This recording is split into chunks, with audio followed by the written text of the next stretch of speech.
धन्यवाद। मैं आपका सबका धन्यवाद करता हूं कि आप सुंदरबनी के लोगों की आवाज़ को मीडिया द्वारा सरकार तक पहुंचाने का प्रयास कर रहे हैं।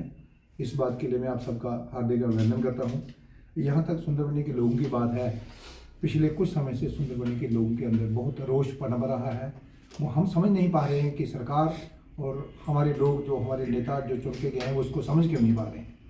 देखो, सबसे बड़ी बात हमारे साथ अन्याय ये हुआ कि हमको मुबारकबाद तक दी गई कि आपका सुंदरबनी कॉन्स्टिट्यूंसी अलग बन गया है।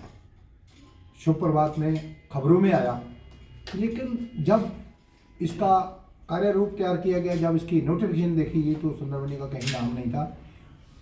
उल्टा सुंदरबनी की एक बाजू को काट के 18,000 वोट नशहर के साथ लगा दिया गया, जिस बात पर सुंदरबनी के लोग बड़े रुष्ट हुए। अब कल एक लेटर निकला है कि सब डिवीज़न, एक डिवीज़न का नए का सरकार ने नया डिवीज़न बनाने के बारे में विचार कर रही है, जो कि कालाकोट में बन रहा है।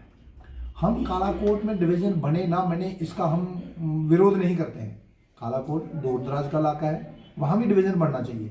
लेकिन यहाँ तक सुंदरबनी का प्रश्न है कि सुंदरबनी, जैसे नशहर हमारा बड़ा भाई था, हम सुंदरबनी उसके छोटे भाई थे, इस तरह कालाकोट हमारा छोटा भाई है और हम सुंदरबनी वाले उसके बड़े भाई हैं।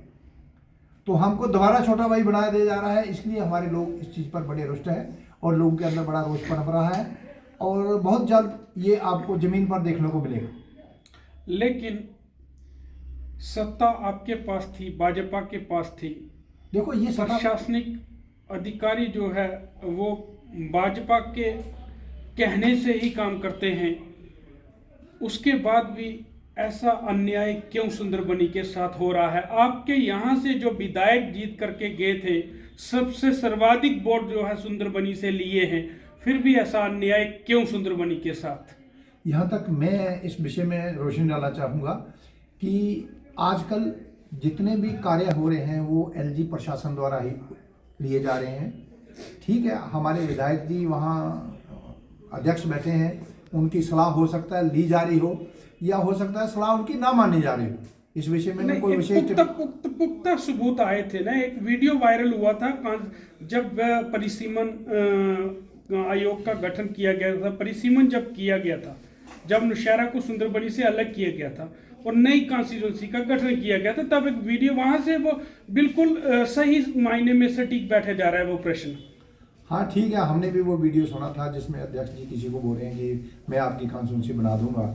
हमने अध्यक्ष जी के पास भी इस चीज़ का अप्रोच किया था, हम सब लोग डेपुटेशन के तौर पर उनके पास गए थे। हो सकता है उन्होंने बात भी चुनाव कमीशन के सामने, जो परिसीमन कमीशन बैठा उसके सामने रखी हो, उनकी बात कुछ मानी गई हो, कुछ ना मानी गई हो। इस विषय में मैं विशेष टिप्पणी नहीं करूँगा। लेकिन यहाँ तक सुंदरबनी के लोगों का प्रश्न है, पिछले 2, 3, 4 साल से लगातार हमारे को किनारे लगाया जा रहा है, हमारी भावनाओं की कदर नहीं की जा रही है। इस चीज़ का हम एक भारतीय जनता पार्टी के सीनियर कार्यकर्ता होने के नाते भी हमारे मन में बड़ा टीस है, हमें बहुत परेशानी हो रही है।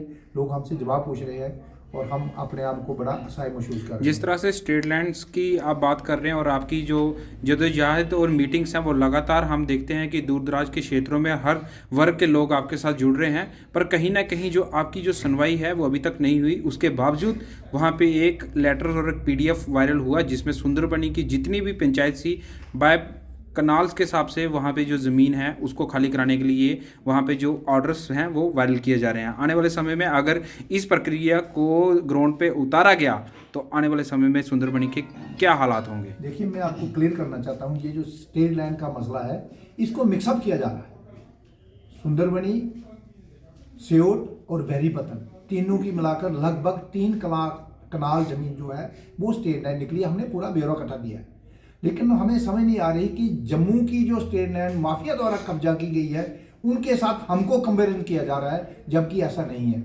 हमारे किसी भी आदमी ने स्टेट लैंड को कब्जा नहीं किया है। हमारे को स्टेट लैंड अलॉटमेंट की गई थी लोगों को खेती बाड़ी करने के लिए, और हमारे पास 1971 तक उसकी गिरदौरियाँ हैं, हमारे पास अलॉटमेंट के कागज हैं। अब चुनी हुई सरकार ने हमको ज़मीन अलाट की थी और अफसरशाही बैठ के उस अलाटमेंट को कैंसिल कर रही है। मुझे नहीं लगता कि ऐसा करना चाहिए था। जिन लोगों ने सरकारी ज़मीनों पर कब्जा किया हुआ है वो अलग इशू है, और जिन लोगों को ज़मीनें अलाट हुई थी ये दोनों अलग अलग इशू हैं। और हमें बड़ा अफसोस हो रहा है कि सब आदमी इसको मिक्स करके देख रहे हैं, और ये मिक्स होना ही सारी समस्या की जड़ है।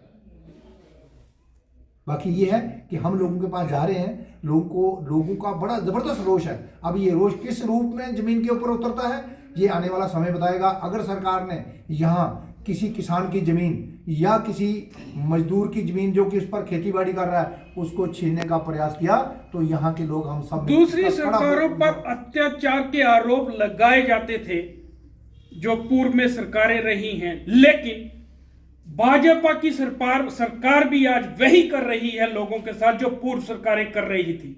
क्यों? आखिर न्याय की बात तब क्यों की जाती थी? देखिए, यहाँ तक भाजपा की सरकार तो है ही नहीं है। चुनी हुई सरकार किसी की भी होती जो वो ऐसा फैसला नहीं ले सकती थी, ये मैं विश्वास के साथ कह सकता हूँ। चुनी हुई सरकार, चुने हुए एमएलए किसी भी पार्टी के होते, वो सरकारी जमीनों को, इन अधिकारियों को इस तरह का डंडा किसी भी हालत में नहीं चलाने देते। क्यों? कि वो जनता द्वारा चुने हुए हैं। और अब जो अधिकारी हमारे ऊपर बैठाए गए हैं, ये पहली बात तो ये है कि ये जम्मू कश्मीर के रहने वाले नहीं है, इन्हें हमारी समस्या के बारे में जानकारी नहीं है और ये लगातार लोगों को परेशान कर रहे हैं। मैं सबसे हाथ जोड़ के प्रार्थना करता हूं कि जमीन जो किसान की माँ होती है, हमारी माँ की अगर बेइज्जती हुई, हमारी माँ अगर हमसे छीनी गई तो एक बेटा उस माँ के लिए क्या कर सकता है, ये हमको दिखाना पड़ेगा। जिस तरह से हाई अलर्ट है इस समय, जो स्टेट लैंड्स को जो है वो वोकेट किया जा रहा है और आपकी जो सीमा है वो सुंदरबनी के एरिया में है, या उसके बाहर भी आपने जो अपनी मीटिंग्स हैं उनको किया है, या आपका जो डेपुटेशन है वो उन अथॉरिटीज़ के साथ मिला है या नहीं मिला है? जिस तरह से चीफ सेक्रेटरी हो गए या एलजी प्रशासन हो गया, क्या आप उनके साथ मिलके उनको भी इस चीज़ का जायज़ा है कि सुंदरबनी में या पूरे जम्मू कश्मीर में जो स्टेट लैंड का इशू है उसको अलग अलग और उनको जो असली जो ग्राउंड की स्थिति है उसका पता है या नहीं है? देखिए, यहाँ तक पॉलिटिकल लोगों का सवाल है, चाहे वो अभी सरकार में है या नहीं है, जो भी हमारे नेता है, हम उनके नॉलेज में ये बात ला चुके हैं। चाहे हमारे पार्टी अध्यक्ष जी हैं, चाहे अशोक कोल जी हैं, चाहे पुराने कोई मंत्री रिटायर हैं, हम सबसे इस विषय में मिलकर बात रख चुके हैं। यहाँ तक एलजी प्रशासन की बात है, हम काफ़ी दिनों से प्रयास कर रहे हैं एलजी साहब से अपॉइंटमेंट लेने की।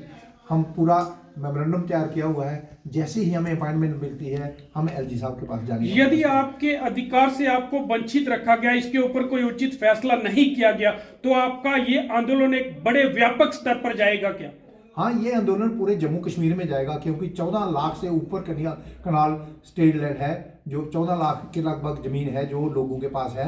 और स्टेट लैंड जो है ये बहुत सारे इलाके में लेकर, अब मैं आपको ये बताऊं कि कठुआ में जैसे हमें सूचना मिली है कि 400 कनाल ज़मीन को लेकर, स्टेट लैंड को लेकर, और किसी इंडस्ट्री को बेच दिया गया है, हल्दीराम की इंडस्ट्री को बेच दिया गया है। देखो, इंडस्ट्री तो हल्दीराम के, हम नमकीन तो तब खाएंगे जब खाने को घर में अनाज होगा, जब अनाज नहीं होगा तो हम कैसे?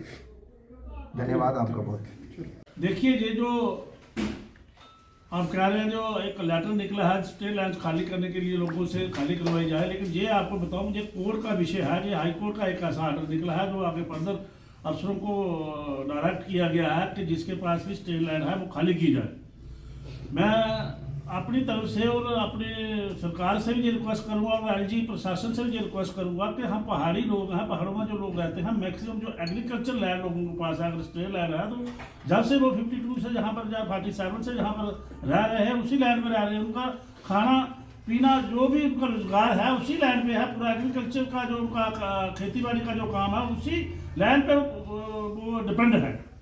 इसलिए सरकार से मैं जरूर आपके माध्यम से ये अपील करूँगा, एलजी प्रशासन का आगे भी ये अपील करूंगा कि जो कमर्शियल, जहां पर कोई सरकार का इंफ्रास्ट्रक्चर बनना है, या कोई रोड बननी है, या कोई बिल्डिंग बननी है, या कोई कॉलेज हॉस्पिटल कुछ बनना है, वो लैंड खाली करवाया जाए। जो लोग एग्रीकल्चर लैंड एग्रीकल्चर के लिए यूज करते हैं उसको खाली नहीं कराया जाए, ताकि लोगों को जैसे पहले से चल रहा है वैसे चलाया जाए, ताकि लोगों का एक जो रोजगार है, जो लोग उसी खेती को बाड़ी करके उसी जमीन पे अपना घर, अपने बच्चे पाल रहे हैं, कल को उनकी जमीन ली जाएगी तो वो कैसे अपना गुजारा करेंगे। ये हम सरकार से भरपूर विनती करते हैं, हाथ जोड़ के विनती करते हैं कि वो जगह खाली नहीं करवाई जाए, ताकि लोगों का वो सहारा है, एक रोजी रोटी का वो उनका सहारा बना रहे। और मैं जरूर ये भी साथ साथ अपील करूंगा एलजी प्रशासन से कि एक ऐसी रिव्यू कमेटी बनाई जाए और उन लोग जमीन का कोई कास्ट फिक्स करके उन लोगों को मालिकाना हक दिए जाए। जैसे कि कुछ लोगों को, हमारे जो माइग्रेंट लोगों के आए हैं उनको हक मिले हैं उनके ज़मीनों को, जिनके पास जो ज़मीन थी और उनको बाकायदा मालिकी मिली है, ऐसे ही सब लोगों को, क्योंकि ये लोग भी फिर 47 में और 52 में माइग्रेट हुए हैं, बहुत खजल खराबियाँ देखी हैं इन्होंने, उनके पूरे पूरे परिवार जो है पाकिस्तान वालों ने कत्ल कर दिए गए थे। और यहाँ पर आपको पता है कि 75% लोग मारे गए थे यहाँ पर सुंदरबनी में। वो क्या सुंदरबनी में क्या, ये पूरी स्टेट की हमारी की ये हालत थी। लेकिन इन लोगों को भी मालिकाना हक जो है दिए जाए, जो अपनी सरकारी फीस है वो सरकार किसानों से लेकर उनको स्टेट लेवल पे मालिकाना हक दिए जाए।